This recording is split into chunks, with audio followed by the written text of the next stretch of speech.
अगर आप भी वे प्रोटीन खाते हो तो आपकी भी किडनी फेल होना तय है। आज हम इंस्टाग्राम के सबसे कंट्रोवर्शियल टॉपिक पर हम बात करेंगे। दुनिया में दो तरह के डॉक्टर होते हैं। एक डॉक्टर वो होते हैं कि जो कि बोलते हैं कि वे प्रोटीन को बिल्कुल ही खाना नहीं चाहिए, फेंक देना चाहिए। और एक डॉक्टर वो होते हैं कि जो कि बोलते हैं कि वे प्रोटीन को खाना चाहिए। जो यूथ डॉक्टर होते हैं जिनको वे प्रोटीन ब्रांड कंपनी की तरफ से बहुत सारा पैसा मिलता है, वो बोलते हैं वे प्रोटीन खाओ।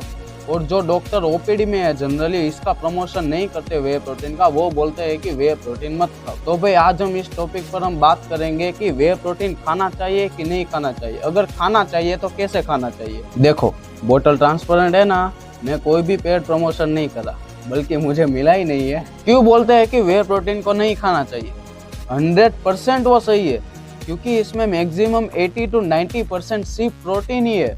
इसमें फाइबर बिल्कुल नहीं होता है, इसमें फैट बिल्कुल ही नहीं होता है, कार्बोहाइड्रेट बहुत ही कम क्वांटिटी में होता है। तो जब आप ऐसी चीजें खाते हो तो ये जब आपके ट्रैक में जाती है, गैस्ट्रिक इंटेस्टाइन ट्रैक में, तो इसका जो बाय प्रोडक्ट बनता है, यूरिया हो गया और भी बहुत सारी चीजें बनती है, डीएमिनेशन हो गया, एक्सेट्रा एक्सेट्रा। इससे क्या होता है आपके गैस्ट्रिक इंटेस्टाइन ट्रैक में इसका बाय प्रोडक्ट ऐसे गोटियों की तरह चिपक के बैठ जाता है। देखो एग्जाम्पल के लिए ऐसा, तो इसे निकालना बहुत ही मुश्किल है। और गुड बैक्टीरिया की ग्रोथ किसमें?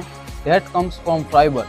तो इस वे प्रोटीन के साथ अगर आप फाइबर बिल्कुल नहीं खाओगे, जैसे कि मैंने यहाँ लिया है पिंक गुआवा, अगर आप वे प्रोटीन के साथ फाइबर नहीं खाओगे, गुड फैट्स नहीं खाओगे, तो ये बिल्कुल भी बेनिफिशियल नहीं है। इसीलिए पनीर सबसे बेस्ट है क्योंकि उसमें गुड सोर्स ऑफ फैट है। इसीलिए एग सबसे बेस्ट है क्योंकि उसमें गुड सोर्स ऑफ फैट है। दूसरी चीज जो डॉक्टर का कंसर्न होता है कि इससे बॉडी में कोई भी तकलीफ ना हो, ये अडल्ट्रेटेड ना हो, क्योंकि ये 100% अडल्ट्रेटेड हो सकता है अगर आप जेन्युइन ब्रांड का नहीं खरीदोगे तो। दूसरी चीज, आपकी बॉडी की रिक्वायरमेंट क्या है? वे प्रोटीन चाहिए।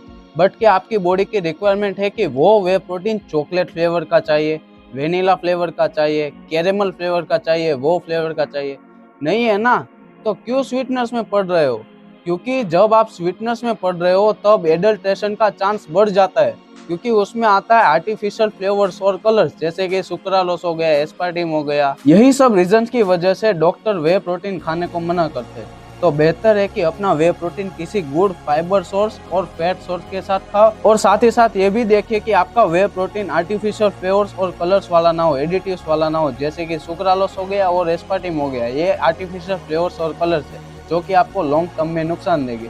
और बेहतर है कि नेचुरल फ्लेवरिंग पकड़िए या फिर रो वे पकड़िए, जैसे कि मूंग फ्रूट हो गया या फिर स्टीविया। तो बेहतर है कि अपना फाइबर सोर्स और फैट सोर्स के साथ अपना वे प्रोटीन ले। I hope it